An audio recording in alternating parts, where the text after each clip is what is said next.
बच्चों इससे पूर्व हम राजस्थान के प्रमुख दुर्गों के अंदर भरतपुर का किला, साथ में हमने पढ़ा था बटनेर का किला। आप ध्यान रखेंगे राजस्थान में बनने वाला प्रथम किला और राजस्थान में बनने वाला सबसे अंतिम किला, मतलब राजस्थान के प्रथम और अंतिम दुर्ग, राजस्थान के नवीनतम और प्राचीन दुर्ग के विषय में हम जान चुके थे। बच्चों आज हम जान रहे हैं राजस्थान का ऐसा शौर्य से भरा हुआ किला, अपने त्याग और बलिदान के लिए, जो संपूर्ण राजस्थान में ही नहीं, संपूर्ण हमारे देश में ही नहीं, हमारे देश के बाहर भी जिस किले के विषय में चर्चाएं हुई है, ऐसे प्रसिद्ध किले को हम पढ़ने वाले हैं आज। उसका नाम है चित्तौड़गढ़ का किला। बच्चों हम किसी भी किले को पढ़ने से पहले उसका जो भौगोलिक स्वरूप जरूर देखते हैं। तो सबसे पहले हम पढ़ते हैं आज चित्तौड़गढ़ का किला, और इस चित्तौड़गढ़ के किले को मैं दर्शन के माध्यम से आपको बताता हूं कि चित्तौड़गढ़ का किला कैसे बन रखा है। अगर आपके दिमाग में ये इमेज सेट हो गई तो आप इस किले को कभी भी नहीं भूल पाओगे, क्योंकि बच्चों मैं बार बार आपसे बोलता हूं कि मानव का दिमाग इमेज रूप में काम करता है। जिसकी तस्वीर हम एक बार देख लेते हैं उस तस्वीर को कभी नहीं भूलते हैं। तो आइए हम करते हैं कल्पना ऐसे काल्पनिक चित्र की, जिसके माध्यम से पूरा चित्तौड़गढ़ का दुर्ग हमारे इस बोर्ड पर आ जाएगा। आप सबसे पहले ध्यान रखेंगे कि किस प्रकार ये बन रखा है। तो बच्चों आपको नॉर्मल तरीके से ध्यान रखना है कि इस प्रकार एक नदी है, और बच्चों इस प्रकार भी एक नदी है, लेकिन इन नदियों का नाम क्या है? तो ये जो ऊपर वाली नदी है बच्चों इसका नाम है बेड़च नदी, और नीचे वाली जो नदी है बच्चों इसका नाम है गंभीरी नदी। ध्यान रखेंगे। और इस बेड़च और गंभीरी नदी के संगम पर इस प्रकार बच्चों एक पठार है, और उस पठार का नाम है मेसा का पठार। ये भी आपको ध्यान रखना है। और ये जो मेसा का पठार है, इसी मेसा के पठार के ऊपर इस प्रकार एक बहुत सुंदर दुर्ग बन रखा है, और इसी दुर्ग का नाम क्या है बच्चों? चित्तौड़गढ़ है। ये सब आप ध्यान रख लेंगे। इसके अंदर हम और बातचीत करते हैं। तो बच्चों यहाँ पर जो है ये दिल्ली है, ऐसा आप ध्यान रखेंगे, ये दिल्ली है। और दिल्ली से हमें अगर चलना है तो यहाँ पर जो स्थान आता है बच्चों ये होगा आपका मालवा, और मालवा होते हुए हमें कहाँ पर जाना है? हमें जाना है गुजरात। तो आप ध्यान रखेंगे गुजरात चला जाएगा मार्ग। कहाँ पर गया है? गुजरात। लेकिन ये जो आप दिल्ली से गुजरात जाने वाला मार्ग देख रहे हैं ये कैसा मार्ग है? ये सामरिक मार्ग है। ध्यान रखेंगे आप, सामरिक मार्ग। और चित्तौड़गढ़ सामरिक मार्ग पर स्थित होने के कारण इसका सामरिक महत्व भी हुआ है। ये जो मेसा का पठार है इस पर जो चित्तौड़गढ़ का किला बन रखा है ये 8 किलोमीटर चौड़ा और 2 किलोमीटर लंबा है। ये सब भी आप ध्यान रख लेंगे। अब बच्चों यहां से कई प्रकार के प्रश्न हमारे बनकर के तैयार हो जाते हैं। अभी हमने पढ़ना इसे प्रारंभ नहीं किया, केवल इमेज के माध्यम से, चित्र के माध्यम से हम देख रहे हैं। ये जो बेड़च नदी है यहां से किस प्रकार आपका प्रश्न गलती करवा देगा कि चित्तौड़गढ़ का जो किला है कौन सी नदियों के संगम पर स्थित है? तो आप ध्यान रखेंगे बेड़च और गंभीरी नदियों के संगम पर। लेकिन वो जो आपको परीक्षा में प्रश्न पूछेगा तो ऑप्शन में नंबर 1 पर गंभीरी नहीं देगा बच्चों, गंभीर नदी देगा। और गंभीर नदी और बेड़च नदी को एक साथ देख करके आप उसे सही कर देंगे। तो आप ध्यान रखेंगे गंभीर नदी हमारे यहाँ पर अलग है, जो भरतपुर में बहा करती है, यहाँ पर गंभीरी नदी ही होगा। और इन दोनों नदियों के संगम पर जो मेसा का पठार है उसी पर यह किला बन रखा है। नेक्स्ट अगर आपसे पूछ लिया जाए कि चित्तौड़गढ़ शहर कौन सी नदी के किनारे बसा हुआ है, तो चित्तौड़गढ़ शहर केवल बेड़च नदी के किनारे बसा हुआ है। ये सब भी आप ध्यान रखेंगे। नेक्स्ट बच्चों, कोई भी व्यक्ति दिल्ली से अगर गुजरात जाता है तो उसे मालवा होकर के इसी चित्तौड़गढ़ के मार्ग से जाना पड़ता है। और कोई भी व्यापारी, कोई भी राजा, क्योंकि गुजरात में हमारे यहाँ पर बंदरगाह हुआ है और वहां पर वस्तुओं को आदान प्रदान करने के लिए व्यक्ति आते और जाते रहते हैं, हमारी राजधानी से जुड़ा हुआ है। इसलिए जो भी चित्तौड़ से जाता चित्तौड़गढ़ को देख करके जाता और इसके विषय में कुछ न कुछ जरूर सोच करके जाता। तो सामरिक महत्व भी था। सामरिक महत्व क्यों था? क्योंकि ये दिल्ली से गुजरात जाने वाले मार्ग पर स्थित था। आइए बच्चों, इसकी हम यहीं पर बातचीत कर लेते हैं कि इसकी आकृति कैसी है। तो सबसे पहले हम चित्तौड़गढ़ दुर्ग को पढ़ रहे हैं और आपको मैंने बता रखा है शुक्र नीति के अनुसार 9 प्रकार की श्रेणियां। तो आपको चित्र में दिख रहा होगा ये कौन सी श्रेणी का होगा। देखो मेषा के पठार पर बन रखा है, तो सबसे पहले हम देखेंगे कि ये गिरि दुर्ग की श्रेणी में होगा। कौन सी श्रेणी में होगा बच्चों? गिरि दुर्ग की श्रेणी में होगा। लेकिन आप एक और बात ध्यान रखेंगे कि इसे धानवन, रेगिस्तान वाले धानवन व सहाई दुर्ग को छोड़ करके, बहुत बढ़िया प्रश्न हो सकता है, धानवन व सहाई दुर्ग को छोड़ करके सभी श्रेणियों में रखा जा सकता है। चित्तौड़गढ़ का जो किला है उसे आप किस श्रेणी में रख सकते हैं? तो आप लोग ध्यान रखेंगे कि इसे दानवन व सहाय दुर्ग को छोड़कर, ध्यान रखेंगे आप, दानवन व सहाय दुर्ग को छोड़कर सभी श्रेणियों में रख सकते हैं। और मुख्य जो है मेषा के पठार पर बन रखा है, तो कौन सा हो गया? गिरि दुर्ग हो गया। इसके बाद हम देखते हैं कि जो किला है इसकी आकृति किसके समान है। तो आप लोग ध्यान रखेंगे चित्तौड़गढ़ दुर्ग की जो आकृति है बच्चों, वह व्हेल मछली के समान है। किसके समान है? व्हेल मछली के समान। एक बार आप इसका स्क्रीनशॉट ले लें ताकि फिर और आपको बाद में प्रॉब्लम नहीं आएगी। मैं पूरे बोर्ड पर एक एक विस्तार से इन्हें समझाने वाला हूं, शायद आपने ले लिया होगा, क्योंकि मैं पूरी व्याख्या इसी की करूंगा, ये आप ध्यान रखेंगे। तो बच्चों हम बातचीत कर रहे हैं कि इसकी आकृति किसके समान है। तो आपको भी दिख रहा होगा, ये दूर से दिखने पर ऐसा लगता है जैसे कोई व्हेल मछली है। तो आपको पता चल गया है चित्तौड़गढ़ दुर्ग की आकृति किसके समान है। चित्तौड़गढ़ दुर्ग की आकृति बच्चों व्हेल मछली के समान है। मैं पुनः लिख देता हूं यहां पर कि दानवन रेगिस्तान और सहाय, दानवन व सहाय को छोड़कर, दानवन व सहाय को छोड़कर सभी श्रेणियों में रखा जा सकता है। सभी श्रेणियों में रखा जा सकता है, ये सा आप ध्यान रखेंगे, रखा जा सकता है।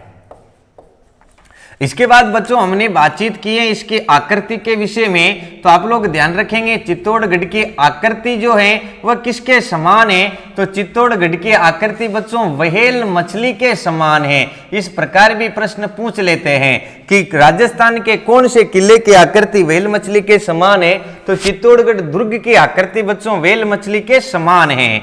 फिर हम देखते हैं समर्पित, कि चित्तौड़गढ़ का किला किनको समर्पित है। तो बहुत सारे बच्चों को पता नहीं होगा, आप ध्यान रखेंगे चित्तौड़गढ़ का किला हनुमान जी को समर्पित है। किसको समर्पित है? हनुमान जी को। लेकिन आप कैसे कह सकते हैं कि हनुमान जी को समर्पित है? तो बच्चों इतिहास में बोलने के लिए आपके पास कोई न कोई होना चाहिए। और ये बात कहां पर लिखी हुई है? मंडोर के शिलालेख से हमें इस बात का पता चलता है कि चित्तौड़गढ़ जो दुर्ग है हनुमान जी को समर्पित है। नेक्स्ट बच्चों आप ध्यान रखेंगे ये जो चित्तौड़गढ़ का दुर्ग है यह है महाभारत कालीन दुर्ग है। ध्यान रखेंगे आप, महाभारत कालीन दुर्ग। क्योंकि महाभारत कालीन दुर्ग कैसे है? तो मैं आपको बता दूं कि महाभारत काल के कई सारे अवशेष हम लोगों को यहां से प्राप्त होते हैं।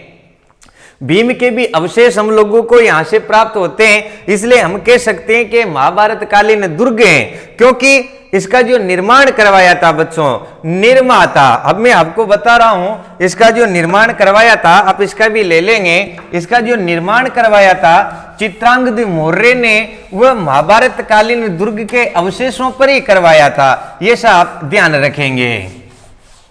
तो हम चित्तौड़गढ़ की नेक्स्ट बातचीत कर रहे हैं निर्माता के विषय में कि चित्तौड़गढ़ दुर्ग के निर्माता कौन है। तो आप सीधा सीधा ध्यान रखेंगे चित्तौड़गढ़ दुर्ग के निर्माता चित्रांगद मौर्य हैं। कौन है बच्चों? चित्रांगद मौर्य। और इसी चित्रांगद मौर्य ने महाभारत कालीन दुर्ग के अवशेष पर इसका निर्माण करवाया था। और मैं आपको बता दूं एक सेकंड ग्रेड की परीक्षा में और राजस्थान पुलिस की परीक्षा में इस प्रकार प्रश्न पूछ लिया गया कि चित्तौड़गढ़ दुर्ग के निर्माता कौन है, और दोनों ही ऑप्शन में दे दिए गए चित्रांगद मौर्य और चित्रांग मौर्य। तो आप सीधा ध्यान रखेंगे वहां पर सही माना था चित्रांगद मौर्य, लेकिन बच्चों इस पर भी क्योंकि दोनों एक ही नाम है और काफी सारी रिटें उस प्रश्न पर लगा दी गई, तो हमारे हाई कोर्ट ने आरपीसी से साफ स्पष्ट शब्दों में कह दिया कि अब आप आगे से ऐसे प्रश्न नहीं देंगे, नहीं तो इनको डिलीट निरसित कर दिया जाएगा। तो आप ध्यान रखेंगे दोनों एक ही नेम है, लेकिन पूर्व में आरपीसी ने क्या सही माना है, चित्रांगद मौर्य सही माना है। देखो चित्रांगद मौर्य, तो आप ये मौर्यकालीन दुर्ग भी हम कह सकते हैं, और चित्रांग मौर्य ने जब इसका निर्माण करवाया तो इसका जो प्रारंभिक नाम रखा था बच्चों वह चित्रकूट रखा था, और चित्रकूट का धीरे धीरे अपभ्रंश होकर के क्या हुआ है, चित्तौड़ हुआ है। तो आप ये भी ध्यान रख सकते हैं कि चित्तौड़ किसका अपभ्रंश है, चित्रकूट का। और ये चित्रकूट नाम क्यों हुआ, क्योंकि ये चित्रांगद मौर्य के द्वारा निर्मित था। नेक्स्ट बच्चों में आपको और बात बता दूं कि चित्रांगद मौर्य के बाद अगर सर्वाधिक जो निर्माण करवाए हैं, साथ में ध्यान रखेंगे हम कह सकते हैं आधुनिक निर्माता, कि चित्तौड़गढ़ दुर्ग के आधुनिक निर्माता कौन है, तो आप लोग ध्यान रखेंगे चित्तौड़गढ़ दुर्ग के आधुनिक निर्माता महाराणा कुंभा हैं। चित्तौड़गढ़ के दुर्ग पर जो सर्वाधिक निर्माण कार्य करवाए वो किसने करवाए, तो आप ध्यान रखेंगे कि चित्तौड़गढ़ दुर्ग पर सर्वाधिक निर्माण कार्य महाराणा कुंभा ने करवाया है।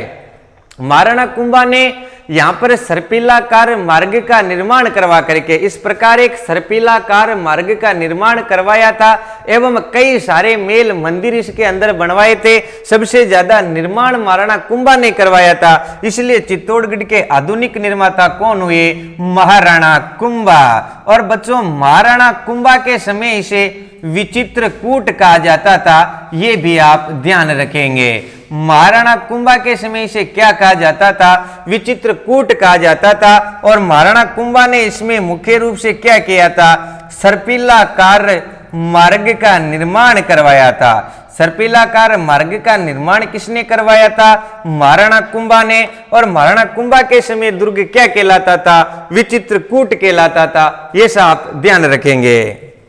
नेक्स्ट बच्चों हम बातचीत करते हैं कि चित्तौड़गढ़ जो दुर्ग है इसके प्रथम विजेता, चित्तौड़गढ़ दुर्ग को प्रथम बार आक्रमण किसने किया, प्रथम बार आक्रमण चित्तौड़गढ़ दुर्ग पर प्रथम जो आक्रमण किया था, यहां से भी प्रश्न आपका परीक्षा में आ सकता है। तो प्रथम आक्रमण किया था बच्चों अफगानिस्तान के सूबेदार, किसने किया था, अफगानिस्तान के सूबेदार, और नाम क्या था बच्चों, मामू।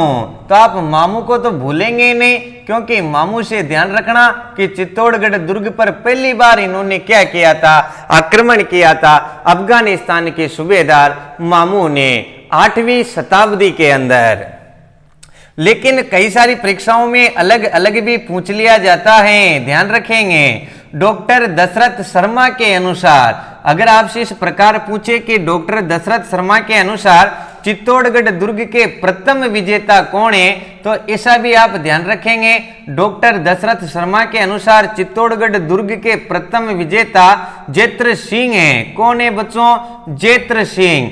यहां से भी आपको ध्यान रखना है कि चित्तौड़गढ़ दुर्ग के प्रथम विजेता कौन है, जेत्र सिंह है, लेकिन किसके अनुसार, दशरथ शर्मा के अनुसार है। आपसे पूछे प्रथम बार आक्रमण किसने किया, अफगानिस्तान के सूबेदार मामू ने किया था। तो इसका भी आप एक ले लें और हम चित्तौड़गढ़ दुर्ग को आगे बढ़ाते हैं। तो ये तो थी सामान्य जानकारी। अब कर्नल जेम्स टोड क्या कहते हैं उनकी भी हम सुन लेते हैं, क्योंकि राजस्थान के इतिहास के पितामह हैं और उनकी ही इतिहास की बातें हमारे यहाँ पर प्रमाणिक हैं। बच्चों आप ध्यान रख लेंगे, क्योंकि राजा महाराजाओं के यहाँ पर भी काफी कवि लोग इतिहासकार रहा करते थे, लेकिन उन्होंने अति संयुक्तिपूर्ण उनका जो वर्णन किया है, राजा महाराजाओं के दरबार में रहने वाले कवियों ने उनका बखान किया है, वास्तविक बातें नहीं लिखी है। जबकि ये अंग्रेज साहित्यकारों ने निरपेक्ष रूप से वास्तविक बातें उनकी बताई हैं, इसलिए अंग्रेजों के इतिहास को ही हम लोगों ने माना है। और ऐसे ही अंग्रेज इतिहासकार कर्नल जेम्स टोड बताते हैं कि यहाँ पर मौर्य वंश का अंतिम शासक, ध्यान रखेंगे, चित्तौड़गढ़ के मौर्य वंश का अंतिम शासक, चित्तौड़गढ़ के मौर्य वंश का अंतिम शासक। और आपको पता होगा कि यहाँ का मौर्य वंश का अंतिम शासक कौन था? मान मौर्य। चित्तौड़ मौर्य वंश का अंतिम शासक कौन था बच्चों? मान मौर्य। तो इस मान मौर्य को बप्पा रावल ने, ध्यान रखेंगे, मान मौर्य को बप्पा रावल ने 734 ईस्वी में, बहुत बढ़िया नॉलेज है, ध्यान रखेंगे, 734 ईस्वी में पराजित करके यहां गुहिल वंश की स्थापना की। ये भी आप ध्यान रखेंगे, गुहिल वंश की स्थापना की। यहां से भी प्रश्न आता है, गुहिल वंश की स्थापना की। तो काफी सारी बातें हम करने वाले हैं, क्योंकि ये भी काफी विवादास्पद प्रश्न है कि चित्तौड़गढ़ में गुहिल वंश की स्थापना किसने की। कई सारे लोग गुवादित्य बताते हैं, जबकि हम ध्यान रखेंगे कर्नल टोड के अनुसार, क्योंकि हमारे राजस्थान के इतिहास के पितामह किसे कहा जाता है? कर्नल जेम्स टोड को ही कहा जाता है। और कर्नल जेम्स टोड बच्चों ऐसा बताते हैं कि चित्तौड़गढ़ के अंदर जो मौर्य वंश का अंतिम शासक था, ये मान मौर्य। इस मान मौर्य को किसने पराजित किया? बप्पा रावल ने। तो जरा हम देख लेते हैं, बप्पा रावल को बच्चों काल भोज भी कहा जाता है। काल भोज और बप्पा रावल ये के नाम है। और ये काल भोज किन की सेवा किया करता था? ये सेवा किया करता था हारित ऋषि की। हारित ऋषि की गायें चराया करता था, हारित ऋषि की सेवा किया करता था। तो हारित ऋषि ने इसे कालभोज को, इसे बप्पा रावल को आशीर्वाद दिया कि जा तो इस भौगोलिक क्षेत्र का राजा बनेगा। और हारित ऋषि की कृपा से 734 ईस्वी में बप्पा रावल ने इस मान मौर्य को पराजित कर दिया। और मान मौर्य को पराजित करके यहाँ पर गुहिल वंश की स्थापना की। ये आप ध्यान रखेंगे, क्योंकि कर्नल जेम्स टोड जब वापस जा रहे थे तो जाते वक्त वो इस मान मौर्य के शिलालेख को अपने साथ ले गए थे। ध्यान रखेंगे, मान मौर्य के शिलालेख को साथ ले गए थे, लेकिन साथ उन्होंने बीच में उसका पूरा अध्ययन कर लिया था, उसे लिपिबद्ध कर लिया था, इसलिए जाते जाते उसे समुद्र में फेंक गए थे मान मौर्य के शिलालेख को। यह भी प्रश्न आ रखा है कि किस शिलालेख को अपने साथ ले गए थे? मान मौर्य के शिलालेख को। और यही मान मौर्य क्या था बच्चों? मौर्य वंश का अंतिम शासक था चित्तौड़गढ़ का। ये सब भी आप ध्यान रखेंगे। नेक्स्ट बच्चों हम बातचीत करते हैं इसके उपनामों से संबंधित कि चित्तौड़गढ़ दुर्ग के क्या क्या उपनाम हो सकते हैं। तो आप देख लेंगे कि चित्तौड़गढ़ दुर्ग की देशव्यापी ख्याति प्राप्त थी। सबसे पहले आपको यह ध्यान रखना है कि चित्तौड़गढ़ दुर्ग को देशव्यापी ख्याति प्राप्त थी। और इसके विषय में कहा जाता है कि गढ़ तो चित्तौड़गढ़, क्या कहा जाता है? गढ़ तो चित्तौड़गढ़, बाकी सब गढ़ैया। गढ़ तो चित्तौड़गढ़ है, बाकी सब क्या है बच्चों? गड्ढैया, छोटे छोटे गड्ढे हैं, बाकी सब गड्ढैया। गड्ढैया का मतलब होता है छोटे छोटे गड्ढी। तो गढ़ तो चित्तौड़गढ़, बाकी सब गड्ढैया। ये भी पंक्ति किसके विषय में कहा जाती है? चित्तौड़गढ़ दुर्ग के विषय में। आप लोगों से पूछ लिया जाता है कि गढ़ तो ... खाली स्थान, बाकी सब गड्ढैया। तो रिक्त स्थान की पूर्ति करो, तो आप क्या लिख देंगे वहां पर? चित्तौड़गढ़। आप काफी सारी जगह पढ़े होंगे, काफी सारी बुकें आप लोगों ने पढ़ी होगी, लेकिन यही बात आपको मिली होगी कि गढ़ तो चित्तौड़गढ़, बाकी सब गड्ढैया। तो एक से पूरा धोआ नहीं बनता है, ये पूरा है कि ताल ताल भोपाल की, बाकी सब तलैया हैं। अरे गढ़ तो चित्तौड़गढ़ है, बाकी सब गड्ढैया हैं। तो आप ध्यान रखेंगे, ये इसके देशव्यापी ख्याति का प्रतीक है। नेक्स्ट बच्चों हम बातचीत करते हैं कि इसे राजस्थान का गौरव भी कहा जाता है। चित्तौड़गढ़ दुर्ग को क्या कहा जाता है? राजस्थान का। क्यों कहा जाता है? क्योंकि 15 अगस्त या 26 जनवरी के दिन हमारे यहाँ पर ऐसी कोई स्कूल नहीं रहती होगी जहां पर महाराणा प्रताप की कविताएं नहीं बोली जाती होगी। पूरे राजस्थान जो मेवाड़ रियासत से और महाराणा प्रताप एवं इनके त्याग और शौर्य से गौरवान्वित है। इसी कारण इसे क्या कहते हैं बच्चों? राजस्थान का गौरव भी कहते हैं। नेक्स्ट बच्चों, मैंने अभी आपको बताया था उस चित्र के माध्यम से कि दिल्ली से गुजरात, मालवा होते हुए हम गुजरात जाते हैं और उसी के मार्ग पर चित्तौड़गढ़ पड़ता है। तो अगर आपको गुजरात से मालवा आना है तो पहले कहां पर आना पड़ेगा? पहले आपको चित्तौड़गढ़ आना पड़ेगा, इसलिए इसे कहते हैं मालवा का प्रवेश द्वार। अगर आपसे पूछ लिया जाए कि मालवा का प्रवेश द्वार किसे कहते हैं, तो मालवा का प्रवेश द्वार भी हम किसे कहते हैं, चित्तौड़गढ़ के दुर्ग को ही कहते हैं, क्योंकि गुजरात से मालवा जाने वाला मार्ग यहीं से प्रशस्त होता था। बच्चों, इसके बाद आप ध्यान रखेंगे कि चित्तौड़ की स्थिति दक्षिण में होने के कारण इसे दक्षिणी सीमा का प्रहरी भी कहा जाता है। आपसे पूछ लिया जाए कि राजस्थान में दक्षिणी सीमा का प्रहरी किसे कहते हैं, तो इसी चित्तौड़गढ़ दुर्ग को बच्चों दक्षिणी सीमा का प्रहरी भी कहा जाता है। नेक्स्ट आप ध्यान रखेंगे कि दक्षिणी सीमा के बाद ये राजस्थान का सबसे बड़ा दुर्ग है, इसलिए इसे बच्चों क्या भी कहा जाता है, महादुर्ग भी कहा जाता है। साथ में आप ध्यान रखेंगे त्याग, शौर्य और बलिदान का प्रतीक भी कहा जाता है। त्याग, शौर्य व बलिदान का प्रतीक भी किसे कहा जाता है, इसी चित्तौड़गढ़ दुर्ग को ही कहा जाता है। ये सब भी आप ध्यान रख लेंगे। इसके बाद बच्चों ध्यान रखेंगे सभी किलों का सिरमौर, किलों का सिरमौर, सिरमौर सिर के ऊपर का मोर, जिसे हम ताज भी कह सकते हैं, मुकुट भी कह सकते हैं। तो सभी किलों का सिरमौर भी किसे कहेंगे, चित्तौड़गढ़ दुर्ग को ही कहेंगे। राजस्थान में क्षेत्रफल की दृष्टि से, क्षेत्रफल की दृष्टि से सबसे बड़ा दुर्ग, क्षेत्रफल की दृष्टि से सबसे बड़ा दुर्ग, दृष्टि से सबसे बड़ा जो दुर्ग है वो भी कौन सा है बच्चों, चित्तौड़गढ़ का दुर्ग है, क्योंकि ये 8 किलोमीटर लंबा और 2 किलोमीटर चौड़ा है। तो राजस्थान में क्षेत्रफल की दृष्टि से सबसे लंबा दुर्ग भी कौन सा है, चित्तौड़गढ़ का दुर्ग ही है।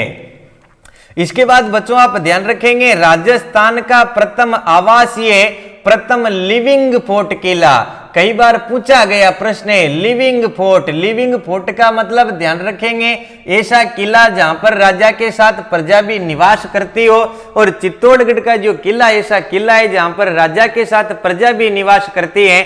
और प्रश्न यो भी पूछा जा सकता है कि वर्तमान में किस किले के अंदर मानव निवास करते हैं, तो चित्तौड़गढ़ के अंदर वर्तमान में भी मानव निवास करते हैं। इसलिए राजस्थान का प्रथम व सबसे बड़ा, ध्यान रखेंगे प्रथम के साथ साथ राजस्थान का सबसे बड़ा लिविंग फोर्ट, लिविंग का मतलब रहना, आवासीय किला है, और जहां पर व्यक्ति निवास करेंगे बच्चों वहां पर खेती भी होगी। तो ये खेती वाला किला राजस्थान में कौन सा किला है जिसमें खेती की जाती है, तो आप ध्यान रखेंगे चित्तौड़गढ़ का दुर्ग ऐसा किला है जहां पर वर्तमान में भी खेती की जाती है।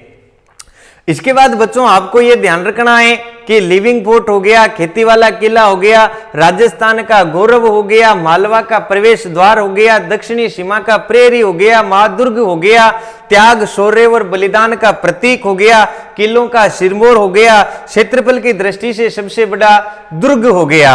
लेकिन आपसे पूछ लिया जाए कि सर्वाधिक शाखों वाला किला कौन सा है, तो आप ये भी ध्यान रखेंगे सर्वाधिक शाखे, और सर्वाधिक शाखे वाला किला भी कौन सा है, सर्वाधिक शाखे वाला किला भी बच्चों चित्तौड़गढ़ का दुर्ग है। ये सब आप ध्यान रखेंगे। तो एक बार चित्तौड़गढ़ के उपनामों के आप स्क्रीनशॉट ले लें, फिर इसके बाद हम नेक्स्ट आगे किले के अंदर प्रवेश करते हैं, और किले के अंदर प्रवेश करते में क्या नजर आता है जरा आप ले लेंगे। अब हम चित्तौड़गढ़ के अंदर चल रहे हैं, तो अंदर जाते आपको पता होगा, आपसे प्रश्न पूछा जा सकता है कि चित्तौड़गढ़ दुर्ग में कितने प्रवेश द्वार हैं, तो आप लोग ध्यान रखेंगे चित्तौड़गढ़ दुर्ग में 7 प्रवेश द्वार है। कितने प्रवेश द्वार हैं, 7 विशाल प्रवेश द्वार हैं, और हम उनकी ही बातचीत करने वाले हैं, क्योंकि इससे पूर्व राजस्थान पुलिस की जो ऑनलाइन परीक्षाएं हुई थी उनमें यहां से काफी प्रश्न पूछे गए थे। तो देखो चित्तौड़गढ़ दुर्ग में प्रवेश द्वार कितने हैं, 7, और सातों के सातों प्रवेश द्वार कैसे हैं, 7 विशाल प्रवेश द्वार हैं। ये सब आप ध्यान रखेंगे, 7 विशाल प्रवेश द्वार हैं। लेकिन आपसे यूं ही पूछ ले डायरेक्ट कि चित्तौड़गढ़ के दुर्ग के मुख्य प्रवेश द्वार का नाम क्या है, तो हम पढ़ रहे हैं चित्तौड़गढ़ दुर्ग का मुख्य प्रवेश द्वार इस प्रकार चित्तौड़गढ़ दुर्ग का मुख्य प्रवेश द्वार बन रखा है, और बच्चों इसे हम कहते हैं पाडन पोल। चित्तौड़गढ़ दुर्ग के मुख्य प्रवेश द्वार का नाम क्या है? पाडन पोल। और जैसे ही आप पहली बार चित्तौड़गढ़ दुर्ग में प्रवेश करेंगे बच्चों, तो आपको यहाँ पर पाडन पोल मिलेगी और पाडन पोल के समीप ही रावत बाघ सिंह का स्मारक मिलेगा। रावत बाघ सिंह का स्मारक मिलेगा। और रावत बाघ सिंह का स्मारक भी आपको कहां पर मिलेगा? चित्तौड़गढ़ दुर्ग में मिलेगा, पाडन पोल के समीप। नेक्स्ट बच्चों हम बातचीत कर रहे हैं सेकंड नंबर का जो दरवाजा है उसका नाम है बच्चों भैरव पोल। और ये भैरव पोल जो है अच्छे से ध्यान रखेंगे, क्योंकि भैरव पोल के समीप ही कल्लाजी राठौड़, ये भी परीक्षा में प्रश्न पूछा गया है। भैरव पोल के समीप ही क्या है बच्चों? कल्लाजी राठौड़। और कल्लाजी के जो चाचा जी उनका नाम है जयमल जी। और कल्लाजी राठौड़ और जयमल राठौड़ की क्या है? छतरियां बन रखी है। कल्लाजी राठौड़ और जयमल राठौड़ दोनों की छतरियां जो बन रखी है वह कहां पर है? ये चित्तौड़गढ़ में भैरव पोल के समीप स्थित है। ये सब ध्यान रखेंगे। नंबर 3 पाडन पोल, भैरव पोल। फिर बच्चों इसके बाद आपको ध्यान रखना है गणेश पोल, हनुमान पोल। इसके बाद आपको ध्यान रखना है बच्चों हनुमान पोल। तीसरी जो पोल है बच्चों उसका नाम है हनुमान पोल। और ये हनुमान जी को समर्पित है, क्योंकि मैंने आपको बता ही दिया। और नंबर 4 जो विशाल दरवाजा है बच्चों उसका नाम है गणेश पोल। क्या नाम है? गणेश पोल। और इसके बाद आप ध्यान रखेंगे 5वीं जो पोल आ रही है। देखो बच्चों यहाँ पर 5वीं पोल में क्या होता है कि सारे दरवाजे आकर के चित्तौड़गढ़ के सारे रास्ते आकर के एक जगह मिलते हैं, और जहां पर मिलते हैं उसको जोड़ला कहा जाता है। हम क्या कहते हैं? जोड़ कहते हैं। जोड़ कहते हैं मिलान करने को, इसलिए इसको 5वीं पोल को क्या कहा जाता है? जोड़ला पोल कहा जाता है। और 6 नंबर पर जो पोल है वो आप ध्यान रखेंगे लक्ष्मण पोल। कैसी पोल है बच्चों? लक्ष्मण पोल। और नंबर 7 की बच्चों आप ध्यान रखेंगे राम पोल। तो ये हुए 7 मुख्य प्रवेश द्वार, राम पोल। और राम पोल के समीप ही पत्ता सिसोदिया का स्मारक बन रखा है, ये भी आप ध्यान रखेंगे। पत्ता सिसोदिया का स्मारक, पत्ता सिसोदिया का स्मारक। और ये भी कहां पर है? चित्तौड़गढ़ में। और चित्तौड़गढ़ में भी कहां पर है बच्चों? राम पोल के समीप। तो ये है चित्तौड़गढ़ के प्रमुख 7 प्रवेश द्वार। यहां से कई प्रकार से प्रश्न आप लोगों से पूछे जा सकते हैं। इनके नाम देकर के आपसे बोल देंगे कि इनको क्रम से जमाइए, या फिर आपसे प्रश्न यूं पूछा जा सकता है कि प्रथम प्रवेश द्वार कौन सा है, अंतिम प्रवेश द्वार कौन सा है। तो आप सबको क्रम से ध्यान रखेंगे कि सबसे पहले पाडन पोल, फिर भैरव पोल, फिर हनुमान जी और गणेश जी को एक साथ ध्यान रखेंगे। और 5 नंबर पर सारे रास्ते आकर के एक जगह जुड़ते हैं, मिलते हैं, इसलिए इसको जोड़ला पोल कहा जाता है। और राम और लक्ष्मण कैसे भाई हैं? जुड़वा भाई हैं। तो यहां से नेक्स्ट ध्यान रख लेंगे कि लक्ष्मण पोल और राम पोल। तो ये थे प्रमुख दरवाजे। बच्चों को हम आगे बढ़ रहे हैं और आगे बातचीत करते हैं कि चित्तौड़गढ़ दुर्ग में है क्या क्या।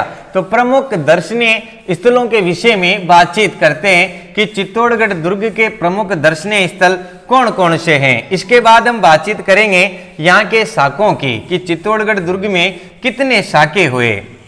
लेकिन शाखों से पहले हम देख लेते हैं दर्शनीय स्थल। और दर्शनीय स्थल को मैं आपको दिखाऊं तो इस प्रकार एक ये चित्तौड़गढ़ का दुर्ग आपको दिख रहा है। ये बहुत विशाल दुर्ग है और इस प्रकार ये बन रखा है, ये सब ध्यान रखेंगे। नेक्स्ट मैंने आपको बता दिया कि ये बाहर जो सर्पिलाकार मार्ग का निर्माण करवाया है, ये सर्पिलाकार मार्ग है। और ये सर्पिलाकार मार्ग किसने बनाया है? ये सर्पिलाकार मार्ग बच्चों कुंभा ने बनाया है, मैं आपको बता चुका। और सबसे पहले हम एक एक स्थान को पढ़ते हुए चलते हैं। तो आप लोग यहां से देख लेंगे कि जो बन रखा है बच्चों, ये है मीरा मंदिर। कौन सा मंदिर ये है? मीरा मंदिर। ध्यान रखेंगे, पहले मैं आपको मंदिर बताता हूं। तो ये चित्तौड़गढ़ के अंदर जो आपको मीरा मंदिर मिलेगा, ये मूलतः कैसा मंदिर है बच्चों? ये कृष्ण मंदिर है। कैसा मंदिर है? कृष्ण मंदिर। और इसका निर्माण किसने करवाया है? इसका निर्माण महाराणा सांगा ने करवाया था, क्योंकि मीरा इन्हीं की पुत्र वधू थी। तो चित्तौड़गढ़ में आप ध्यान रखेंगे कि मीरा मंदिर कहां पर बन रखा है, चित्तौड़गढ़ के अंदर ही है। और इस मीरा मंदिर कैसा मंदिर है, मूलतः कृष्ण मंदिर है। इसका निर्माण किसने करवाया था, महाराणा सांगा ने करवाया था। इस यहां पर इस मीरा मंदिर में मीरा जिस कृष्ण की मूर्ति की पूजा करती थी बच्चों, आजकल वह मूर्ति कहां पर है, जगत शिरोमणि मंदिर जो आमेर में स्थित है वहां पर इसकी मूर्ति रखी हुई है। वर्तमान में यहां पर केवल फ्रेम में तस्वीर में मीरा की फोटो लगी हुई है, ये सब आप ध्यान रखेंगे। मीरा मंदिर के बाद आप ध्यान रखेंगे कुंभ श्याम मंदिर। कुंभ श्याम मंदिर के साथ ही आप ध्यान रखेंगे वराह मंदिर। सबसे पहले ध्यान रखना है बच्चों आपको कुंभ श्याम मंदिर, यहां से बहुत बढ़िया प्रश्न बनते हैं। और दूसरा मंदिर है बच्चों वराह मंदिर। वराह मंदिर, देखो कुंभ श्याम मंदिर और वराह मंदिर का निर्माण किसने करवाया है, तो आप लोग ध्यान रखेंगे इनका जो निर्माण करवाया है महाराणा कुंभा ने करवाया है। लेकिन प्रश्न क्या पूछा जाएगा कि ये कौन सी शैली में निर्मित है, तो आप ध्यान रखेंगे ये पंचायतन शैली में निर्मित है। पंचायतन शैली में निर्मित है। पंचायतन शैली में क्या होता है बच्चों कि पंचायतन शैली के अंदर एक मुख्य गर्भगृह होता है और उस गर्भगृह के चारों दिशाओं के अंदर 4 अवर देवता विराजमान होते हैं और एक मुख्य देवता जिसका भी मंदिर होता है वो होता है। इस प्रकार 5 देवता एक साथ रहते हैं, उसे हम क्या कहते हैं, पंचायतन शैली कहते हैं। तो ये कुंभ श्याम मंदिर या वराह मंदिर जो बन रखा है ये पंचायतन शैली में है और वैष्णव धर्म से संबंधित है, क्योंकि कुंभा किस धर्म को मानता था, कुंभा वैष्णव धर्म का अनुयायी था। ये सब भी आप ध्यान रख लेंगे। इसके बाद बच्चों आपको देखना है यहां पर ये जो मंदिर मिल रहा है आपको, इसे हम कहते हैं त्रिभुवन नारायण मंदिर। कौन सा मंदिर, त्रिभुवन नारायण मंदिर। और इस त्रिभुवन नारायण मंदिर का निर्माण किसने करवाया था, भोज ने करवाया था, इसलिए इसको भोज मंदिर भी कहा जाता है। क्या भी कहा जाता है रे बच्चों, भोज मंदिर भी कहा जाता है। ये सब आप ध्यान रखेंगे। नेक्स्ट बच्चों आप ध्यान रखेंगे अगला जो मंदिर आ रहा है ये है समीदेश्वर मंदिर। कैसा मंदिर है, समीदेश्वर मंदिर। और इस समीदेश्वर मंदिर का जो बच्चों जीर्णोद्धार करवाया था वह किसने करवाया था, मोक्कल ने करवाया था, इसलिए इसे क्या भी कहा जाता है, मोक्कल मंदिर या मोक्कल जी का मंदिर भी कहा जाता है। इसके बाद बच्चों आपको ये जो यहां पर देखने को मिलेगा इसे हम कहते हैं तुलजा भवानी का मंदिर। क्या कहते हैं, तुलजा भवानी का मंदिर। और चित्तौड़गढ़ के दुर्ग में तुलजा भवानी का मंदिर का निर्माण किसने करवाया था, ये करवाया था बनवीर ने। किसने करवाया था, बनवीर ने। तुलजा, जैसे अभी कोई भी हमारे यहाँ पर नेता आते तो हम उनको सेब में, अमरूद में, बादामों में, काजुओं में, इनमें तोलते हैं और ऐसे ही उस बनवीर को भी तोला जाता था। और ध्यान रखेंगे आप उस बनवीर को जो तोला गया उसके तुला दान के धन से जो धन प्राप्त हुआ उसी से इन्होंने इस मंदिर का निर्माण करवाया, इसलिए इसको क्या कहते हैं, तुलजा भवानी का मंदिर कहते हैं। और ध्यान रखेंगे ये तुलजा भवानी शिवाजी की आराध्य देवी है, ये सभी आप ध्यान रख लेंगे।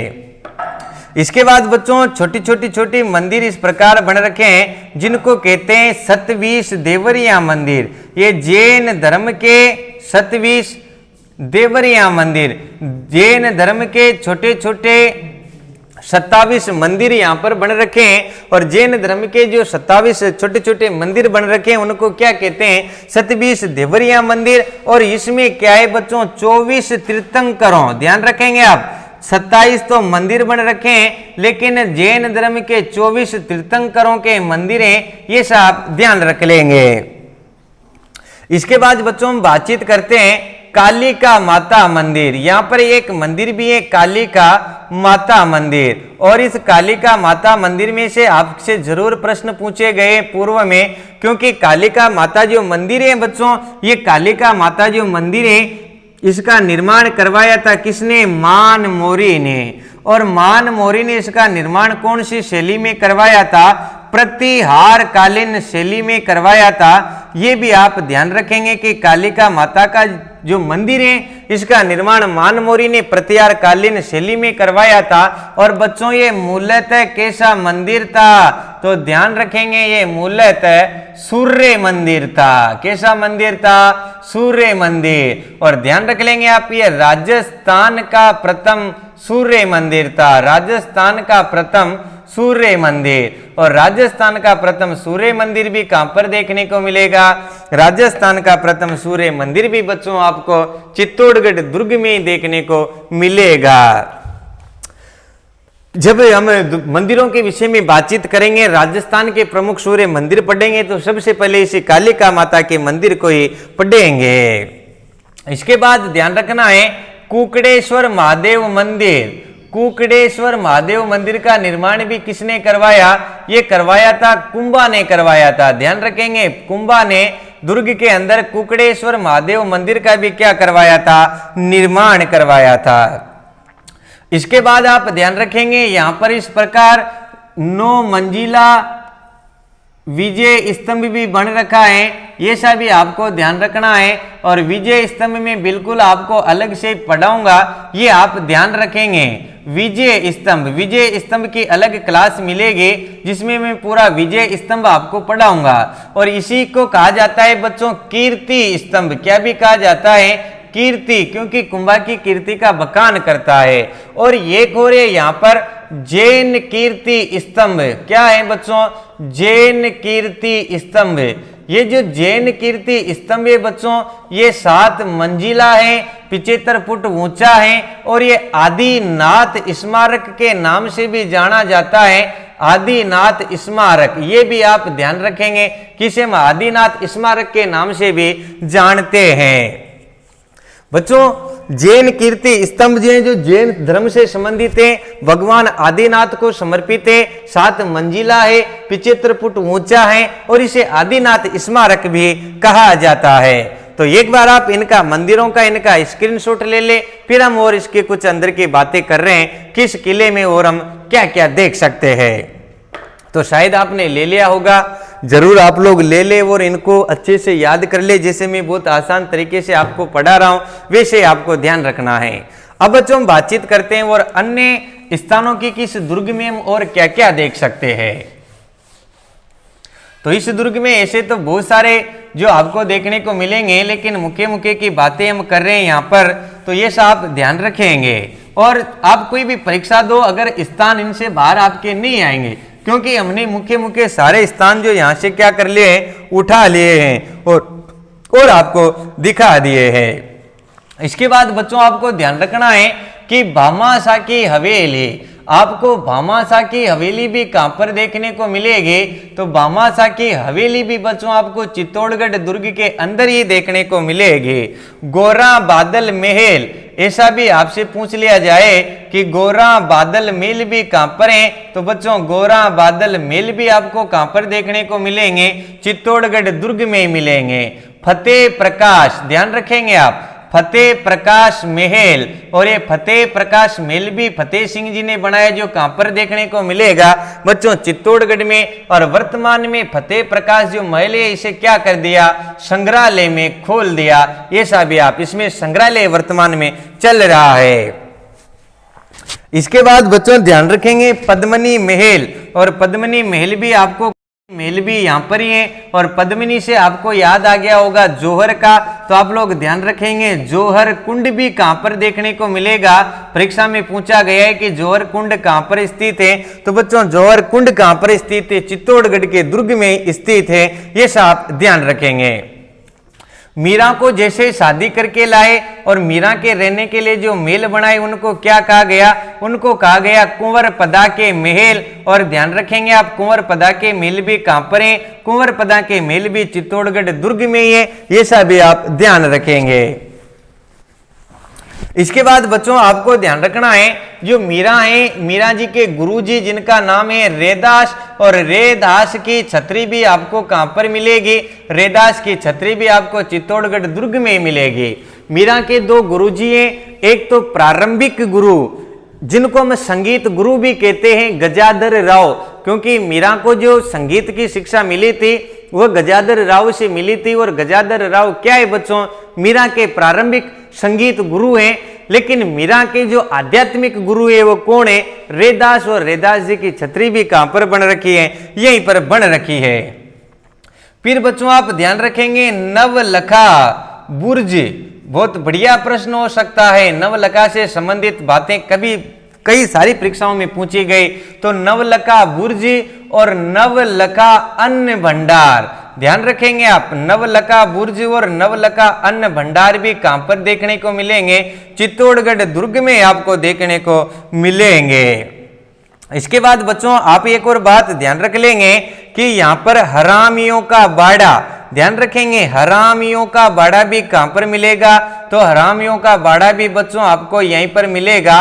और इस प्रकार यहां पर एक मस्जिद भी, एक मजार भी बन रखी है जिनको हम बोलते हैं चल फिर शाह की दरगाह। तो आपसे पूछा जा सकता है कि चल फिर शाह की दरगाह कहां पर है, तो चल फिर शाह की दरगाह भी बच्चों कहां पर है, इसी चित्तौड़गढ़ दुर्ग के अंदर ही चल फिर शाह की दरगाह भी है।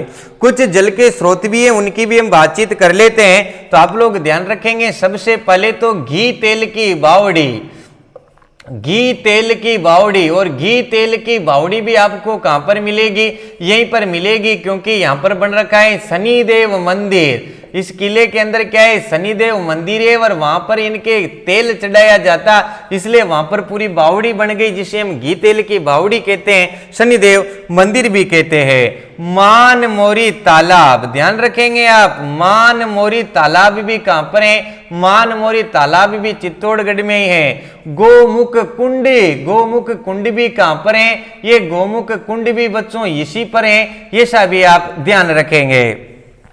इसके बाद में आपको बता दूं कि चित्तौड़गढ़ के इस दुर्ग के बाहर जाने के लिए या छुप करके जाने के लिए एक गुप्त द्वार भी है, और चित्तौड़गढ़ के गुप्त द्वार को कहा जाता है लाखोटा की बाड़ी, ये भी आपको ध्यान रखना है। और लाखोटा की बाड़ी बच्चों है क्या, ये लाखोटा की बाड़ी चित्तौड़गढ़ का गुप्त द्वार है, ये सा आप ध्यान रखेंगे।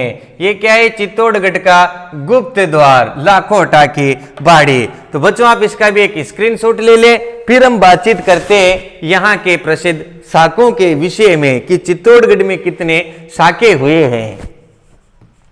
तो शायद आप लोगों ने ले लिया होगा। अब हम इसके बाद बातचीत करते हैं चित्तौड़गढ़ दुर्ग के साकों के विषय में। तो आप सभी को पता होगा बच्चों की चित्तौड़गढ़ के दुर्ग में 3 साके हुए हैं। कितने हुए हैं रे, 3।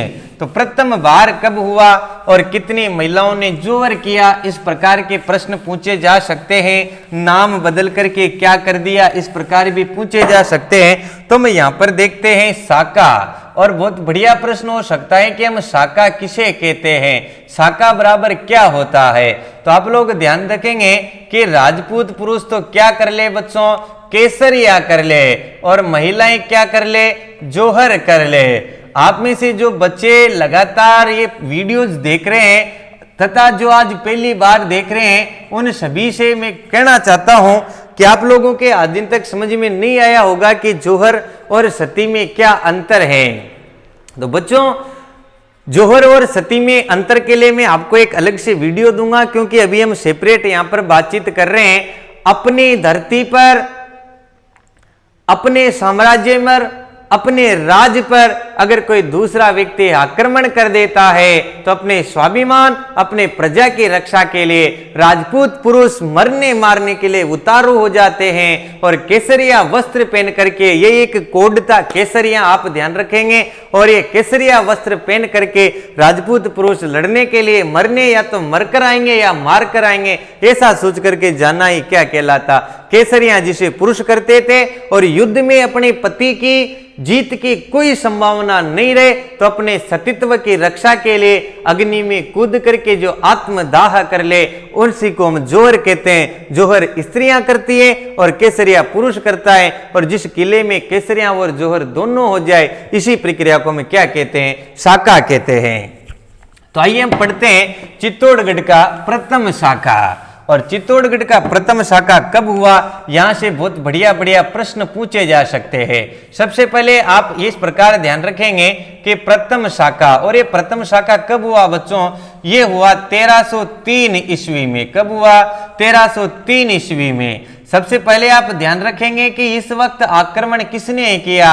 आक्रमण। और ये आक्रमण किसने किया था बच्चों? ये आक्रमण किया था अलाउद्दीन खिलजी ने। किसने? अलाउद्दीन खिलजी ने। और अलाउद्दीन खिलजी ने आक्रमण क्यों किया था? तो आपको ध्यान रखना है कि अलाउद्दीन खिलजी ने रानी पद्मिनी को प्राप्त करने के लिए आक्रमण किया था। मैं रानी पद्मिनी, अलाउद्दीन खिलजी और रतन सिंह का भी आपको एक अलग वीडियो दूंगा, इसलिए आप अभी से सब्सक्राइब करके कंप्लीट रहे ताकि आपको नोटिफिकेशन मिलते रहेंगे। तो आक्रमण किसने किया बच्चों? अलाउद्दीन खिलजी ने। केसरिया जो शासक थे वो कौन क्या करेंगे? केसरिया करेंगे। तो आप लोग ध्यान रखेंगे उस वक्त केसरिया किसने किया? केसरिया किया था रतन सिंह ने। किसने किया?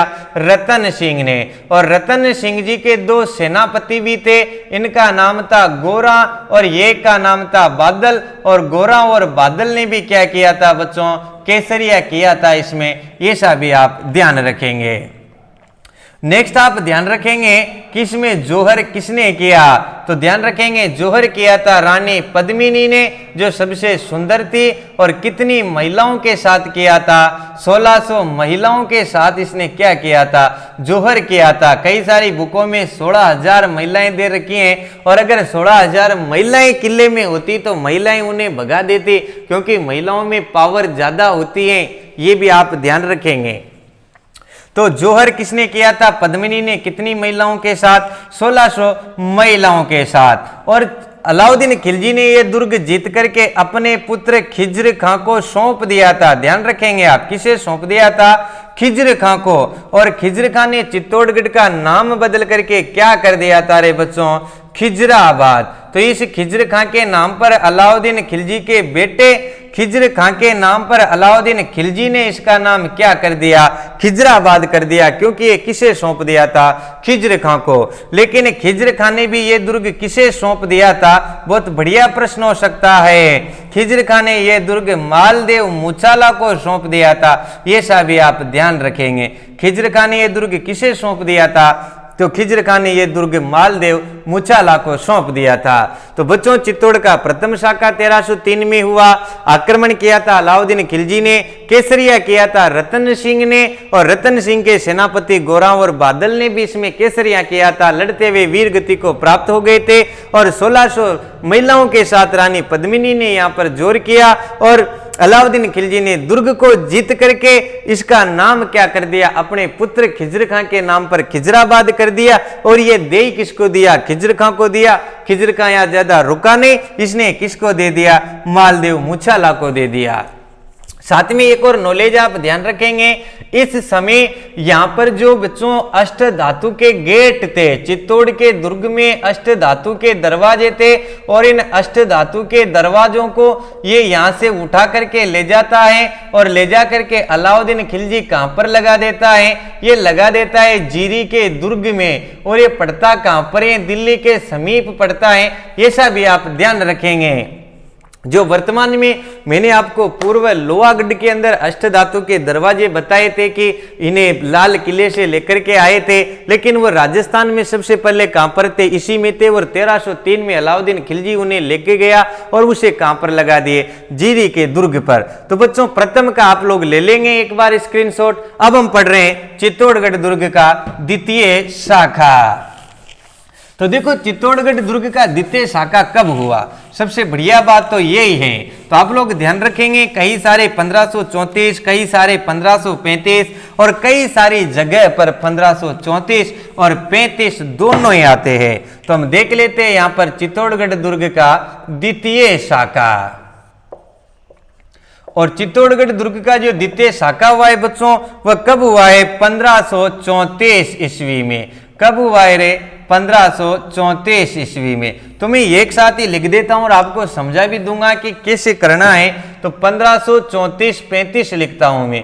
1534-35 ईस्वी में सबसे पहले हम ध्यान रखेंगे कि यहां पर जब द्वितीय शाखा हुआ था उस वक्त आक्रमण किसने किया था? तो आक्रमण द्वितीय शाखा में आक्रमण किया था बच्चों गुजरात के बहादुर शाह ने। किसने किया था? बहादुर शाह ने। और इस वक्त यहाँ के जो शासक थे वो शासक कौन थे, तो आप लोग ध्यान रखेंगे इस वक्त यहाँ के जो शासक थे अल्प वय, अल्प मतलब कम वय मतलब आयु, कम आयु के बच्चे थे विक्रमादित्य और उदय सिंह। विक्रमादित्य और उदय सिंह इस वक्त यहाँ के क्या थे, शासक थे, ये आप ध्यान रखेंगे। जब कम उम्र के थे, इनके आयु नहीं थी, फिर भी हमारे यहाँ पर क्या था बच्चों, राजा का बेटा राजा हुआ करता था, तो इन्हीं का राज तिलक हुआ। लेकिन इस वक्त शासक की जो भागडोर संभालती थी, ध्यान रखेंगे आप, शासन की भागडोर कौन संभालती थी, कर्मावती। कौन संभालती थी, कर्मावती। तो कर्मावती ने एक बार क्या किया कि कर्मावती के यहाँ पर जब इन्होंने आक्रमण किया 1534 में, तब कर्मावती ने हुमायूं को लेटर लिखा और हुमायूं के लेटर लिख करके क्या कहा कि हुमायूं जी आप हमारे भाई है, हम आपको राखी भेज रहे हैं, इस राखी को आप बांधिए और बदले में मेरी क्या कीजिए, रक्षा कीजिए। लेकिन हुमायूं ने वहां पर क्या नहीं की, रक्षा नहीं की। लेकिन कोई बात नहीं, हमारे तो परीक्षाओं में प्रश्न आ गया कि राजस्थान के किस रानी ने हुमायूं को राखी भेज करके रक्षा की मांग की थी, ये वही थी कर्मावती। जब हुमायूं ने कर्मावती की रक्षा नहीं की तो इन्होंने क्या किया, बहादुर शाह से संधि कर ली और उस संधि के मुताबिक इन्होंने रणथंभौर का दुर्ग किसे दे दिया, बहादुर शाह को दे दिया। इसी रणथंभौर के दुर्ग में इसी वक्त ये कर्मावती एक छतरी का निर्माण करवाती है। लेकिन 1535 में बहादुर शाह पुनः आक्रमण कर देता है और वह छतरी भी अधूरी रह जाती है, इसलिए उसका वर्तमान में नाम अधूरा स्वप्न या अधूरी छतरी है। और इधर जैसे पुनः आक्रमण करता है तो ये क्या करती है, विक्रमादित्य और उदय सिंह को अपने ननिहाल बूंदी भेज देती है। और यहाँ पर मुख्य व्यक्ति जो था रावत बाघ सिंह, ये रावत बाघ सिंह क्या करते हैं बच्चों, इसमें केसरिया करते हैं। ध्यान रखेंगे, रावत बाघ सिंह क्या करते हैं, इसमें केसरिया करते हैं। और यहां पर आप ध्यान रखेंगे कर्मावती क्या करती है, जोहर करती है। साथ में आप लोग ये भी ध्यान रख लेंगे कि बहादुर शाह ने ये दुर्ग जीत करके किसे सौंप दिया था, तो रूमी खां को। ये भी बहुत बढ़िया नॉलेज हो सकती है, आप नहीं जानते होंगे क्योंकि आपने नहीं पढ़ा होगा। बहुत अंदर तक हम जाते हैं तब हमें पता चलता है कि बहादुर शाह ने दुर्ग किसे दे दिया था जीत करके, रूमी खां को। तो आप लोग एक बार इसका भी ले लें, फिर हम नेक्स्ट आगे बातचीत करते हैं चित्तौड़गढ़ के तीसरे साके की। तो देखो बच्चों, चित्तौड़गढ़ का जो तीसरा शाखा है उसकी भी सेम आपको ऐसी डेट मिलेगी, किसी में 1567, किसी में 1568। तो हम दोनों ही ध्यान रखेंगे। अभी हमने पढ़ा कि 1534 में आक्रमण किया था, लेकिन शाखा और जोहर जो हुआ था, केसरिया जो हुआ था, ये कब हुआ था, 1535 में हुआ था। वैसे ही तीसरा शाखा, चित्तौड़गढ़ दुर्ग का तीसरा और अंतिम शाखा, बच्चों ये सेम कंडीशन है 1567-68। 67 में इन्होंने आक्रमण किया और 68 में ये सफल हुए। तीसरा शाखा के समय बच्चों सबसे पहले हम देखेंगे कि आक्रमण किसने किया। तो तीसरा शाखा के समय बच्चों यहाँ पर आक्रमण किया था अकबर ने। इस वक्त यहाँ पर जो शासक थे वह शासक कौन थे बच्चों, तो यहाँ के जो शासक थे उस वक्त वो थे बच्चों उदय सिंह। लेकिन उदय सिंह जी क्या करते हैं कि इनका डटकर मुकाबला नहीं करते हैं और चित्तौड़गढ़ के गुप्त द्वार लाखोटा की बाड़ी से निकल करके अपने परिवार को लेकर के चले जाते हैं। इसी कारण इतिहास के पन्नों में ऐसा लिखा गया है कि अगर राणा सांगा और महाराणा प्रताप के बीच उदय सिंह नहीं होते तो और स्वर्णिम इतिहास हमारे मेवाड़ का होता। शासक उदय सिंह जी थे।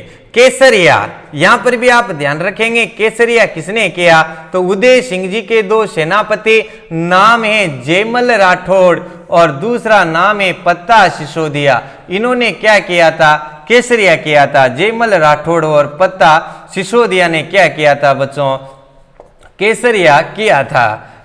और इसके बाद आप ध्यान रखेंगे कि जोहर किसने किया था, तो पत्ता सिसोदिया की जो पत्नी थी उसका नाम था बच्चों फूल कंवर, और इस फूल कंवर ने यहाँ पर क्या किया था, जोहर किया था। कल्लाजी राठौड़ भी इसी में सम्मिलित थे। और यहाँ पर अकबर ने क्या किया, सबसे बड़ा कत्ले आम आदेश, ये राजस्थान का सबसे बड़ा कत्ले आम आदेश कि दुर्ग के अंदर जो भी दिखे उसे मार दिया जाए। तो एक कत्ले-आम आदेश भी यहाँ पर जारी किया गया था। प्रथम बार कत्लेआम आदेश अलाउद्दीन खिलजी ने 1303 में किया था भगवंत सिंह के कहने पर, लेकिन सबसे बड़ा कत्लेआम आदेश अकबर ने 1567-68 में लागू किया था। ये भी आप ध्यान रखेंगे। बच्चों, इस वक्त की कई सारी बातें हैं जो हम जब इतिहास पढ़ेंगे उस वक्त हम जानेंगे। और चित्तौड़गढ़ का दुर्ग की प्रमुख बातें आप लोगों ने जान ली है। विजय स्तंभ की मैं अलग ही क्लास बना करके आप लोगों को जो दूंगा, तो ये भी आप ध्यान रखेंगे। तो बच्चों, आप प्लीज मुझे बताइए कि आपको चित्तौड़गढ़ का दुर्ग कैसा लगा, आपको क्लास कैसी लग रही है, ये कमेंट करके आपको मुझे बताना है। और अगर आपको अच्छा लगा है तो आप हमारे चैनल को सब्सक्राइब जरूर करें एवं अपने दोस्तों को भी शेयर करें। धन्यवाद।